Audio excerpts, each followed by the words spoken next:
Cáncer gástrico.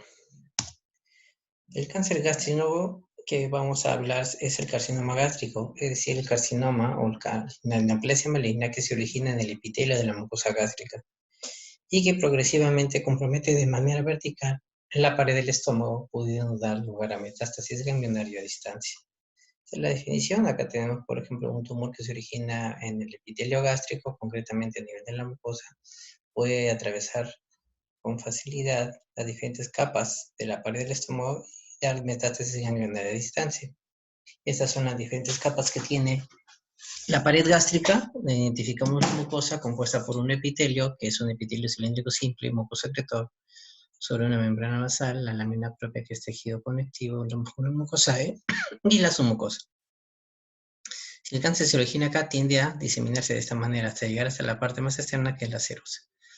Dentro de su etiología tenemos que identificar factores ambientales, genéticos y otros. Uno de los principales componentes vendría a ser la dieta, ¿no? En la génesis del carcinoma gástrico, las comidas saladas, ya que destruyen la mucosa del estómago y provoca inflamación crónica por fenómenos osmóticos. Eso también hace que se destruyan las células del ácido clorhídrico, que producen ácido clorhídrico las células parietales, y eso ocasiona un sobrecrecimiento bacteriano, ya sé que los alimentos como los nitrosos se transforman en nitrosaminas, que son agentes carcinogénicos. Otra es la baja ingesta de antioxidantes como frutas y vegetales, el bajo uso de refrigeración, ya que generalmente mantienen la comida, generalmente la gente de la serranía, a través de salar las comidas, por ejemplo. La baja condición económica se detecta en este grupo de pacientes, y la gastritis por Helicobacter pylori se considera como un factor ambiental porque la ingesta del agua contaminada con el Helicobacter proporciona pues un mecanismo para la carcinogénesis. Dentro de los factores genéticos sabemos que hay un 20% con antecedentes familiares de cáncer gástrico y un 5-10% relacionado a un carcinoma gástrico hereditario difuso. El grupo sanguíneo parece ser determinante del carcinoma gástrico, sobre todo en el tipo difuso, y está asociado en un 45%. Otros factores tenemos la anemia perniciosa, por ejemplo, que también las células parietales no solamente secretan ácido clorhídrico, sino también el factor intrínseco que tiene que ver con la absorción de la vitamina B12. Y a veces por un mecanismo autoinmune hay una destrucción de esas células parietales, por lo tanto hay una disminución del factor intrínseco y ocasiona pues un déficit de vitamina B12, por lo consiguiente anemia de tipo perniciosa. Entonces los pacientes con carcinoma gástrico o los pacientes con anemia perniciosa que tienen esta condición pueden desarrollar de 3 a 18 veces más el riesgo de desarrollar carcinoma gástrico. El Helicobacter pylori, la gastritis producida por el Helicobacter pylori puede producir una gastritis atrófica, caracterizada por acloridia, lo que favorece la génesis, en el sentido que la atrofia se transforma en metaplasia, displasia y finalmente carcinoma. Ahora, el hecho en este estudio japonés, que es bastante interesante, la infección por el Helicobacter pylori no necesariamente me va a producir una génesis del carcinoma gástrico, ya que casi todos los pacientes aquí en nivel del Perú se han infectado una vez por la bacteria, sino la persistencia del Helicobacter pylori una vez tratada aumenta hasta 3.35 veces el riesgo de desarrollar carcinoma gástrico. Es la persistencia de la enfermedad la que ocasiona mayormente el riesgo de esta neoplasia, ¿no? Lo mismo en un estudio de análisis ya multivariado con análisis de regresión de coste, observa que puede llegar hasta 4 veces, siendo el valor estadísticamente significativo. Epidemiológicamente, en el GloboCan del año 2018, se encontró que la incidencia de cáncer gástrico es el quinto a nivel mundial y tercero en cuanto a mortalidad, ¿no? Es importante estas dos características. Ahora, aquí en nivel de la libertad, teniendo como referencia el Instituto Regional de Enfermedades Neoplásicas, tenemos que estómago está presente como tercera causa de incidencia, tanto en el varón como en la mujer. Ahora, las diferentes capas del estómago, hemos dicho que se forman a partir de un epitelio cilíndrico simple, el carcinoma. Si se origina aquí, tenemos un TIS, ese es el T.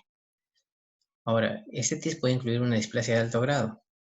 Si esta de acá, esta tumoración, se va profundizando, obviamente, cambia el pronóstico. Se va agregando más riesgo de metástasis ganglionar. La evaluación del paciente va de tratar al paciente, hacerle una endoscopia, que viene a ser la modalidad diagnóstica de primera línea, confirmarlo con biopsia y evaluar si el paciente es quirúrgico. Para la endoscopía debemos de describir las características de la lesión, si es un Bormann 1, un Bormann 2, un Bormann 3, un Bormann 4. Un mínimo de 6 biopsias debe ser tomado, lo recomendado de 6 a 8, y la biopsia una vez confirmado tiene que decirme si es un adenocarcinoma o carcinoma, si es tipo intestinal, o sea, de alguna apariencia glandular o difuso, células en nivel sello y el grado de diferenciación. Muy bien. Ahora, la evaluación quirúrgica lo evaluamos de manera clínica y por imágenes. De esa manera nosotros estudiamos al paciente. Clínica es ver si no tiene ganglio de bicho, no tiene nódulo umbilical o de la media María Josefa, el ganglio de Isch, que es el ganglio celular izquierdo, ¿no? En realidad no es un verdadero ganglio el de María José, sino es un nódulo. Se considera más una infiltración peritoneal, una carcinomatosis descrita por la hermana Julie Dentzer, conocida como María José, en la cual ella notaba que los pacientes con esta lesión característica a nivel umbilical tenían un pobre pronóstico, ya se determinó que era célula sanidad del sello y el origen era generalmente una neoplasia gástrica que está determinada acá, ¿no? Ve que el paciente no tenga derrame pleural neoplásico, que no tenga cites, que no tenga fruto hepático y digo palpable. Si es así, ya se considera hablar de irresecabilidad. Ahora, la recolección del líquido pleural y de la citis, tenemos que ir a un mecanismo de diferenciación que es el bloque celular para determinar si no hay células malignas en el proceso diagnóstico. También hay que hacerle tacto rectal, ¿por qué? Porque nosotros tenemos acá, por ejemplo, el recto superior que está cubierto por el peritoneo parietal cubre todas las estructuras vejiga y útero, y el fondo de saco de Douglas. Cuando la neoplasia maligna se origina en el epitelio, atraviesa toda la pared, llega a la serosa, no tiene buenos uniones o desmosomas, tienden a caer en la parte más declive de la cavidad peritoneal y al tacto rectal se evidencia como una tumoración dura en la región anterior del recto superior, bueno, casi en el recto medio, ¿no? Y eso nosotros conocemos como anaquel de Blumer. Puede caer no solamente a este nivel, también puede caer en los ovarios, producir un tumor secundario que se llama tumor de Krukenberg. El tumor de Krukenberg es un tumor de ovario, pero que no se nace del ovario, o sea, no es un primario del ovario, sino es una metástasis que viene en este ejemplo del estómago, que es el más común, pero puede venir de otros sitios, del colon recto hasta de la vesícula biliar. Acá tenemos, por ejemplo, la tomografía de un paciente con cáncer gástrico y que tiene precisamente un tumor de Krukenberg con bastante ascites. Este es un paciente totalmente irresecable. Acá se ve muy bien el aspecto anatómico. A veces se opera, sobre todo para evitar el síndrome compartimental pélvico, pero con fines paliativos, aunque se estima que aumenta ligeramente la sobrevida, aunque el pronóstico sigue siendo sombrío. Una vez que hemos hablado de la clínica, tenemos que ver las imágenes. En las imágenes podemos ver tomografía toral de pelvis, que es lo más ideal. Ahora, de acuerdo a la localización tumoral, si tumor está localizado en el antro, por ejemplo, hacemos una gastrectomía subtotal. Si está localizado en el antro y en el cuerpo distal del estómago, también se hace una gastrectomía total. Pero si está localizado a nivel del fondo, hacemos una gastrectomía total. Y si está localizado en el fondo y la parte superior del cuerpo, hacemos una gastrectomía también total. Entonces, la localización va a depender mucho qué tipo de gastrectomía vamos a hacer. Ahora,